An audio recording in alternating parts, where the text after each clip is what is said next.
Assalamualaikum warahmatullahi wabarakatuh. Nama saya Rahma Liana Saputri, NPM 19130030. Di sini saya akan menjelaskan makalah saya yang saya kumpulkan pada pertemuan ke-10, yaitu efektivitas penggunaan internet sebagai media konseling siswa SMA. Jadi di sini internet yang saya gunakan, internet adalah sebuah jaringan yang menghubungkan komputer satu sama lain menggunakan standar sistem Global Transmission Control Protocol atau TCP. Jadi dengan adanya internet kita bisa saling berkomunikasi, berinteraksi, dan saling bertukar informasi meski jarak jauh seperti pada masa sekarang gitu kan. Karena adanya corona, kita perlu bertukar informasi walaupun saling diam di rumah gitu dengan mematuhi protokolnya. Lalu efektivitas penggunaan internet untuk konseling itu sangat efektif. Kenapa? Karena semisal konseling memerlukan konselor secara cepat, mereka bisa menggunakan telepon genggam mereka, mengaktifkan data mereka, lalu menghubungi konselor. Semudah itu. Ada beberapa cara juga yang digunakan. Misalkan memang mereka itu sesuai permintaan konseling. Misalkan salah satu konseling meminta, Pak, saya atau Pak, Bu, saya ingin berkonselor menggunakan video call. Saya bisa atau tidak seperti itu.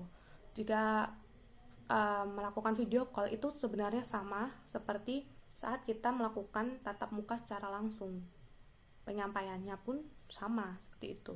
Tapi memang jika konseling hanya bisa menyampaikan lewat telepon, kita pun harus menyampaikannya seperti saat kita berada tatap muka sebagai seorang konselor ya. Lalu misal konseling tidak bisa melakukan telepon atau tatap muka karena mereka malu untuk menyampaikan hal yang mereka alami atau yang mereka ingin konselingkan, itu bisa melalui WhatsApp atau email dan mereka tuh mengirimkannya lewat pesan seperti surat seperti itu, lewat tulisan. Mereka menulis apa yang mereka rasakan dan lain-lain, apa yang mereka ingin konselingkan. Lalu kita sebagai konselor pun menjawab, bisa melewati sekedar pesan atau tulisan gitu, atau catatan suara atau VN, voice note, itu bisa juga.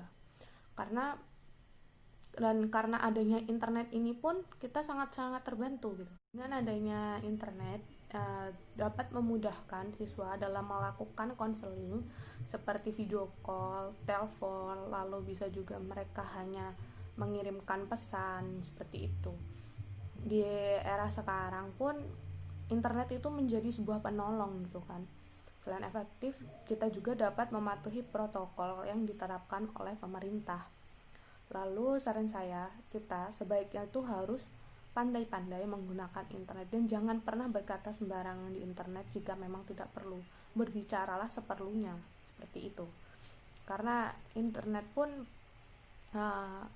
banyak orang yang menggunakan gitu loh, tidak hanya orang yang berumur 17 tahun ke atas, tapi banyak juga anak-anak yang mungkin umur 8 tahun mereka juga sudah menggunakan internet. Jadi sebagai kita yang sudah mengerti tentang internet, sebaiknya kita harus pandai-pandai menggunakan internet dan jaga lisan kita agar tidak menyakiti orang lain walaupun hanya berbentuk pesan. Sekian dan terima kasih.